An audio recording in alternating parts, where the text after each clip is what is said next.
Hello বন্ধুরা, তোমরা কেমন আছো? আমি তো এই চলছে মোটামুটি। তো শিবরাত্রির আগে আমি একটা কাজ করব। কি কাজ করব তোমাদের সাথে শেয়ার করব। ঠিক আছে, তোমরা দেখতে থাকো দোলা কিচেন অ্যান্ড ব্লকে।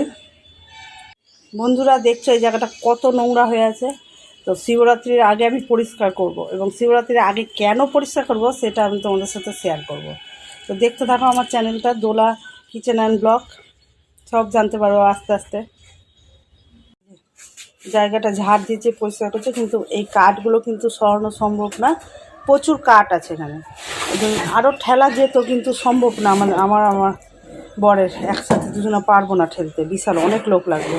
ওই জন্য এরমভাবে থাকলো কাঠগুলো। দেখতে খারাপ লাগলেও কিছু করার নাই। ঠাকুরটা আমি এখানে রেখেছি, সেদিন পরিষ্কার টরিষ্কার করে এখানে আমি জল ঢেলে পুজো করলাম। এই যে